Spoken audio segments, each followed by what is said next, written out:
Hey guys, thanks for checking out Mad Chatter with D&E presents The Essentials. On this episode, we're going to be talking about our favorite horror movies of all time.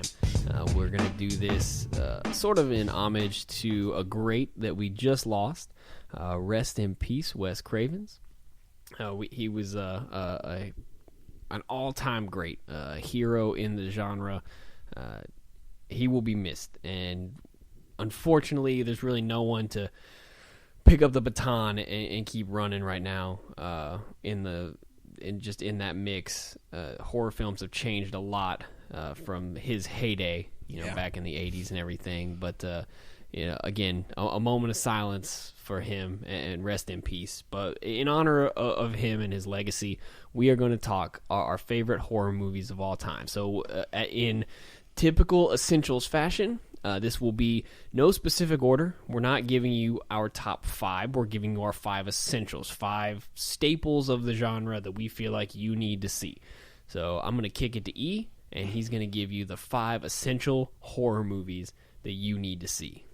All right, man. My 5 essential horror movies are as follows. I'm going to kick it off with the original Nightmare on Elm Street. Great movie. Just not seeing anything like that at that time. Terrifying villain. Yeah. And even as an adult, that's like unsettling. It introduces the world to Johnny Depp, so you're welcome, world. You Pirates of the Caribbean fans. My second one is Fright Night. This was when vampires scared the shit out of everybody. Not the Twilight style vampires. They did not sparkle. For the record. God, no. It was cool because not only was it a scary movie, but it like gave you the rules of like the vampire world, which is, I always loved that in scary movies. There's always this one guy that knows what's going on, and he's like gonna tell you the rules. You could have stopped this. You had told us from the beginning. He usually ends up dying in these movies, but not in this one. He's too cerebral for it all. Yeah. Next, I have Final Destination, the original one. Another movie that was kind of innovative in its style of horror. I'm not really a fan of the spirits or the ghosts killing people, but this one is like death is killing you, and it's like, what the fuck can you do? I'm dying for a purpose now. How do you fight that? It was pretty innovative. It's your time to go. And thought provocative, I thought.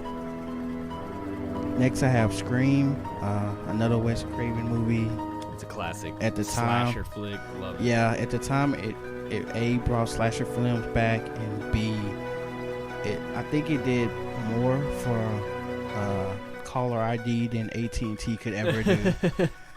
Like, never answer the unknown caller. Yeah, it killed the prank call game. Like, you couldn't prank anyone after that movie. And then my last one, I'm going Fringe. I'm going way off the grid.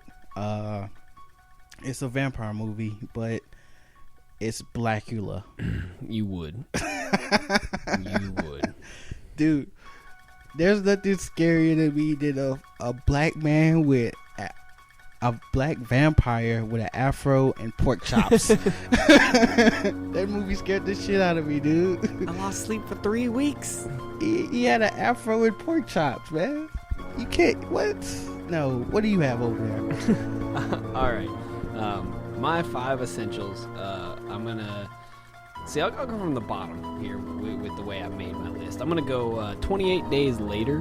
I'm a big zombie fan. Yeah, I totally dig everything with like The Walking Dead, and I love that zombies are becoming more and more mainstream, and that people are taking on the genre and taking some chances with it and everything. But 28 Days Later to me is like the epitome of a zombie flick. And before I get called out, I do understand that it was an infection, and they're not traditional zombies, and it wasn't reanimation. It was, they got infected and went mad. But I mean, to me, I dig that. That's great. I love that they're like intelligent zombies. They're fast. They're actually a threat. They're not just these big dumb like stumble around. In that zombie world, it's like you can outrun zombies. In the 28 Days Later world, you're not getting away. They're like brain hungry, and they're hunting you down. So I'm a huge fan of 28 Days Later. I also have possibly my favorite in the genre, which is Evil Dead.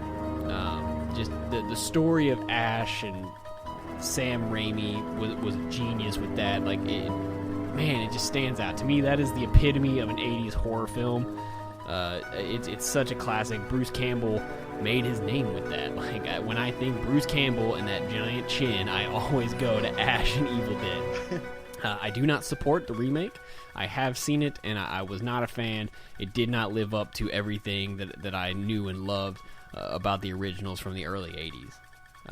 I also have on the list, getting also a little fringe, and not in the comedic way that E went, but I have Let the Right One In. Now, there was an American version of this one called Let Me In, but I'm going with Let the Right One In. It's a Swedish film, and it is a vampire flick, but it deals with like a child vampire that makes friends with a little boy in the apartment complex that she's moved into, and it's really a movie that just makes your skin crawl. You know, she's not a bloodthirsty out, like, hunting people down vampire, but in order to not do that, she has this old guy that lives with her that goes and, like, murders people and drains their blood and, like, you know, brings it back so that she can feed on the blood without having to go be this monster.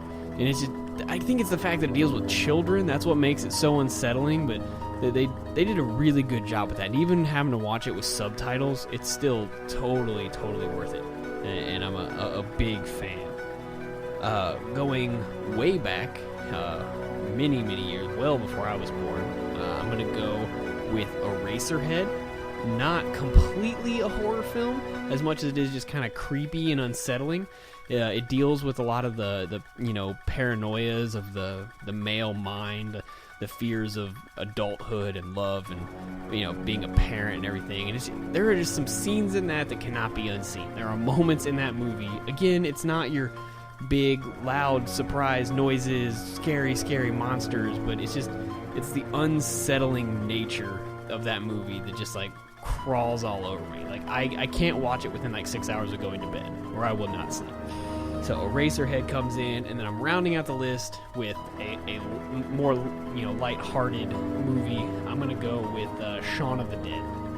Coming full circle back to the fact that I love zombies, and I'm a big fan of the genre there, or the subgenre within the horror genre. Shaun of the Dead is great. Simon Pegg, Nick Frost, those dudes are absolutely hilarious. I love their brand of comedy, and that there are just moments from that movie that I can like just play in my head over and over again and laugh every time. And I love that they're able to do that. They're able to play on like the B-movie side of things and embrace some of the campiness and the sequence in that movie when Queen's playing in the background and they're like beating a zombie with pool cues, like that to me is like the crowning moment. That defines everything about that movie, and I absolutely love it. God, you're a hipster.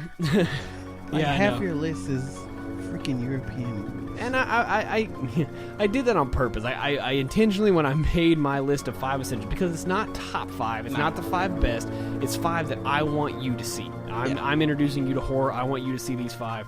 These are my 5, and man, it's what I love. It's the ones that I want people to see that I don't think, maybe these are movies you haven't seen before. Maybe you haven't heard of them. I know Eraserhead's kind of out there now. A lot of people haven't seen that.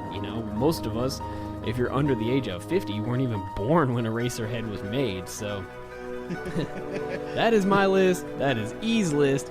Again, a nod to Wes Craven and everything that he did for the genre, a genre that we love and that we know a lot of you love.